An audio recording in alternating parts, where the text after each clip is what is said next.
ग्रामीण उन्नति को नुआ गति देवा लक्ष्य में श्यामसुंदरपुर पंचायत अधीन कुंवरपुर ग्राम में एकाधिक लोकहितकर उन्नयन प्रकल्पर शुभारंभ होइछि। स्थानीय विधायक पद्मलोचन पंडा ଏହି प्रकल्पଗୁଡ଼ିକର उद्घाटन କରି ଗ୍ରାମବାସୀଙ୍କ ମଧ୍ୟରେ ନୂଆ ଆଶା ସଞ୍ଚାର କରିଛନ୍ତି। शुभ उद्घाटन अवसर में समग्र पंचायत अंचल उत्सवमुखर हो उठिला। इस समय विधायक श्री पंडा कहिथिले ग्रामर सार्विक उन्नति बिना राज्यर समग्र विकास संभव नहे।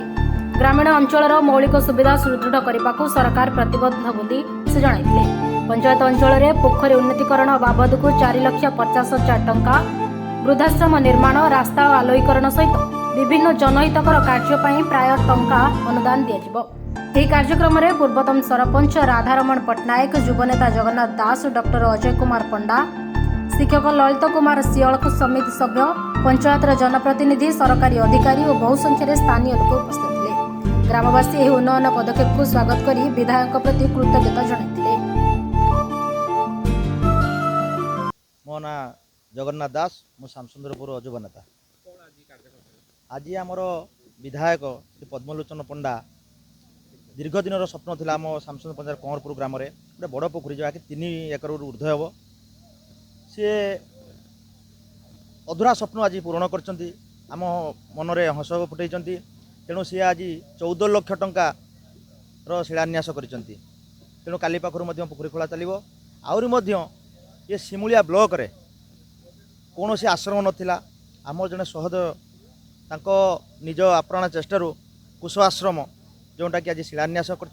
नना मत कहते तुम्हें कार्य आरंभ कर, मु मो तरफ एवं मो दल तरफ पार्टी तरफ पूर्ण मात्रा तुमको सपोर्ट देमी, किंतु तुम्हें काम कार्य आरंभ कर।